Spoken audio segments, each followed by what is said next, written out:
क्यों थे? उसका एक कारण है।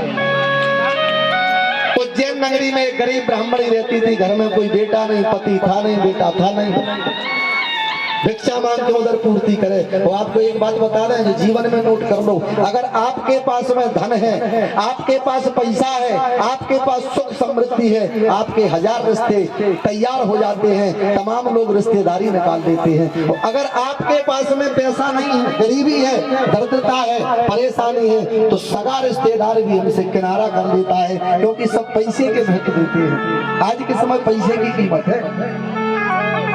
महाराज वो बुढ़िया को ना तो कोई भीख दे, ना बुढ़िया का कोई हितैषी था, भिक्षावृत्ति करने जाए तब भी कुछ ना मिले। बुढ़िया बिल्कुल निराहार रहने लगी, कैसे करके जीवन यापन करने लगी। कई दिन से बुढ़िया को भोजन नहीं मिला। अब एक सेठ की दुकान पे कई चना रखे थे, सभी चने बिक गए, 100-150 ग्राम 200 ग्राम चना बचे। बुढ़िया वहां पहुंची और बुढ़िया ने कहा, सेठ जी हमें कुछ खाने को दे दो। तो सेठ को दया आया। सेठ ने कहा, चलो ये चने बचे हैं, क्यों ना मैं दान कर दूं, ये बुढ़िया को दे दूं। चना वो बुढ़िया को दे दिए और ब्राह्मण बुढ़िया लेके घर आ गया। शाम का समय था। ब्राह्मण बुढ़िया ने विचार कर लिया कि अब मैं घर जाकर ही इनका एक रख दूं, और आज तो दिन निकल गया, आज का दिन जैसे तैसे करके मैं निकाल लूंगी, और सुबह जैसे होगी स्नान करके नहा के और फिर ठाकुर जी को भोग लगा के इन्हीं चनों को रख दिए एक अलमारी में। ऐसो दिन भाग जोड़ा, रात में कोई चोर घर में आ गया, और जैसे ही चोर घर में आया, जैसे ही चोर घर में चारों तरफ सामान देखने लगा, बुढ़िया को कुछ, अब गरीब थी, दरिद्र थी, कुछ मिला नहीं। जैसे ही अलमारी में हाथ डालो, भैया वो चना की पोटली हाथ में आ गई, और जब तक बुढ़िया जागी तो शोरगुल करने लगी, भैया चोर चोर चोर चोर। ऐसा भरभरा के एकदम घबराहट में वो चोर भागा, पीछे से लोग भाग लग गए। अंत में जाके वो चोर संदीपन मुनि के आश्रम में पहुंच गया। घबराहट इतनी हुई, हाथ से पोटली गिर गई, जैसे तैसे करके भागा। प्रातः काल हुई, वो पोटली के लाने गुरु माता ने देखा, तो वही पोटली सुदामा जी के लाने उन्होंने दे दिया कि इन चनों को खा करके अपनी भूख शांत कर लेना। बुढ़िया सुबह उठी, स्नान किया, अब सोचा ठाकुर जी को भोग लगा दे। चना देखने लगी तो वो चना नहीं मिले, बुढ़िया के नेत्रों से आंसू टपकने लगे। बताओ, जैसे तैसे मुझे चने मिले थे, काफी दिनों आज भोजन मिल रहा था, आज मेरे पास में कुछ है नहीं, केवल वही चना खाने के लाने थे, उन चनों को भी किसी दुष्ट ने चुरा लिए हैं। मैं श्राप देती हूँ, जो भी व्यक्ति उन चनों को खाएगा, मेरी श्राप है, वो कुबेर क्यों ना हो, वो दरिद्र बन जाएगा, वो दरिद्र बन जाएगा। ये बुढ़िया ने श्राप दे दिया, और ये श्राप का पता श्री सुदामा जी को लग गया। सुदामा जी ने विचार कर लिया कि मैं सच्चा मित्र हूं कन्हैया का, कन्हैया को दरिद्र नहीं बनने दूंगा, चाहे मुझे स्वयं दरिद्रता स्वीकार क्यों न करना पड़े, लेकिन अपने गोविंद को मैं दरिद्र नहीं बनने दूंगा। तो सुदामा जी उन चनों को संपूर्ण जानबूझकर खा गए, कन्हैया की दरिद्रता स्वयं धारण कर दी। ऐसे सुदामा जी दरिद्र बन गए हैं। बुढ़िया के वो चना थे, वो श्रापित चना थे। अब जैसे ही दरिद्र बने, कई बार सुशीला ने कहा कि स्वामी हमारे घर में बताओ 4-4 बच्चे हैं, खाने को दाना नहीं है, 15-15 दिन भोजन नहीं मिलता, कभी मठा नहीं मिलता। सुदामा जी मांगते हैं नहीं, बिन मांगे कोई देता नहीं। महाराज की स्थिति ये हो गई कि अब तो सुदामा जी के घर में बड़ी परेशानी पैदा हो गई। अब रात में बच्चा रोने लगे, मैया हमको भूख लगी, भोजन कराओ, मैया भूख लगी, भोजन कराओ। तो मैया बच्चों के पेट पर थपकी मार के सुला देती है, बेटा अभी तुम बैठे रहो, कुछ ही समय बाद तुम्हारे बाबा आने वाले हैं, तुम्हारे बाबा कुछ लाएंगे, हम तुम्हें खिला देंगे। थपकी पेट पर दे करके सुला देती। दर्दता का वो हाल है। और जब बात एक दिन बच्चे ज्यादा रोने लगे, माँ हमारे पेट में दर्द हो रहा है, अब हमसे सहन नहीं होता, बताओ कैसे जीवन चलाए, हमारे प्राण निकल रहे हैं। तो फटी हुई साड़ी का पल्लू फाड़ करके वो बच्चे के पेट पर बांध दिया। कहा बेटा तुम्हारे पेट का दर्द तो बंद होगा, पेट का दर्द बंद होगा। माँ की आंखों से आंसू टपकने लगे, हे परमात्मा ऐसा कौन सा अपराध बन गया, बताओ हम इतनी दारिद्रता भोग रहे हैं, ऐसा कौन सा अपराध बन गया। कई बार सुशीला ने कहा कि प्रभु एक काम करो। बोले क्या? बोले आपके जो मित्र हैं साक्षात वैकुंठाधिपति भगवान हैं, आप कन्हैया के पास में चले जाओ और जाकर के कन्हैया के पास पहुंचो, हमें भरोसा है कि कन्हैया तुम्हारी मदद करेंगे। तो सुदामा ने कहा सुशीला क्या मैं तुम्हें ऐसा मित्र समझ में आता हूँ? कुछ भी हो जाए मैं अपने मित्र के घर में अपनी गरीबी दिखाने नहीं आऊंगा। भाई मित्र के घर में गरीबी दिखाने नहीं आना चाहिए। और नियम ये है कि अगर अपने घर में आप भूखे हैं तो बाहर तो ऐसे प्रसन्न निकलो कि नहीं हम तो 56 भूख खा के आते हैं। अपने दुख को उस आदमी से छुपाओ नहीं जो तुम्हारी मदद कर सकता है, और अपने दुख को उस आदमी को बताओ नहीं जो तुम्हारा मजाक उड़ाता है। हितैषी को बताओ, वो ऐसे व्यक्ति को ना बताओ जो तुम्हारा मजाक उड़ाता हो। कई बार कहा चले जाओ, बोले नहीं मैं किसी कीमत पर नहीं जा सकता हूँ, मैं किसी कीमत पर नहीं जाऊंगा। एक दिन जिद करने लगी सुशीला ने कहा प्रभु एक बात बताओ, हमारी संतान जब इतनी दुखी है तुम जाते नहीं हो, अरे एक बार चले जाओ हमारे सारे दुख मिट जाएंगे।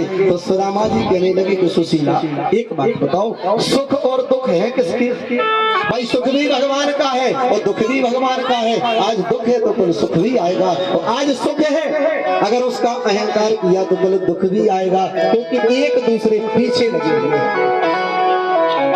समझाने लगे हैं सुशीला ये तो हमारे कर्म है जो हम भोग रहे हैं। बोले नहीं हम किसी कीमत पर नहीं जा सकते। कहने लगे हैं कि सुख भी मुझे प्यारे हैं, दुख भी मुझे प्यारे हैं, भी मुझे प्यारे हैं,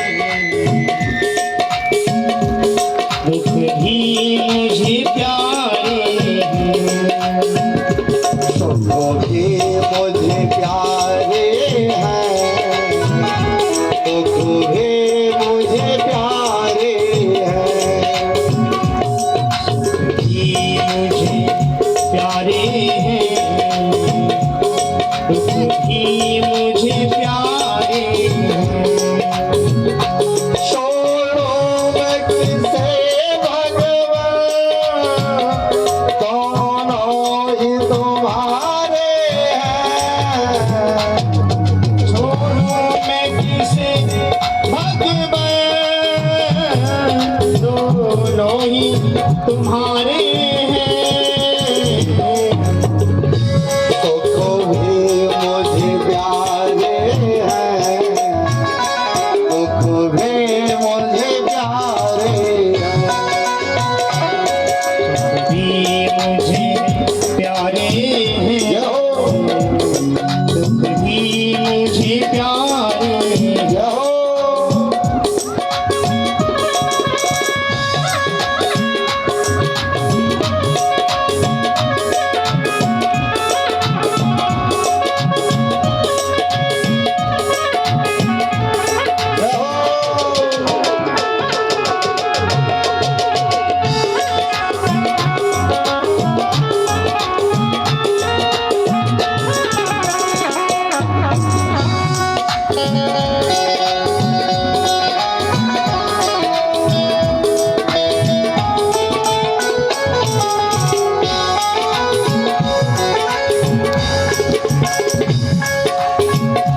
सुख दुख ही तो दुनिया की गाड़ी को चलाते हैं।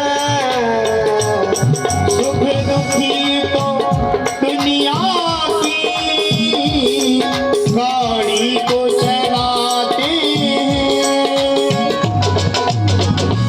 सुख दुख ही तो दुनिया की गाड़ी को चलाते हैं।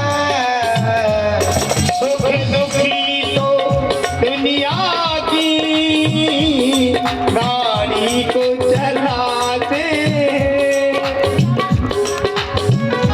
सुख दुख ही तो इंसान को इंसान बनाते हैं। सुख दुखी तो इंसान को इंसान बनाते हैं। संसार की नदियों के दोनों ही किनारे हैं। संसार की नदियों के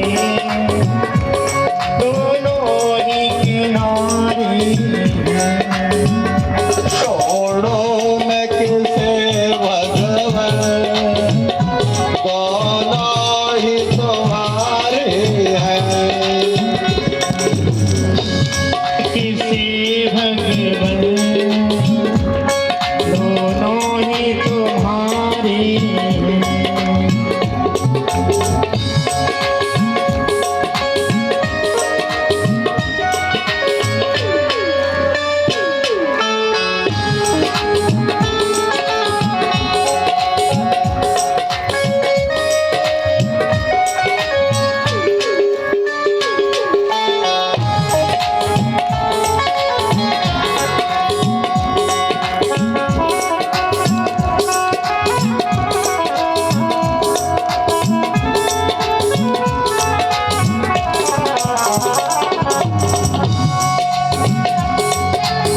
से आ रहे हैं बीच में रास्ता दे देना, बीच में रास्ता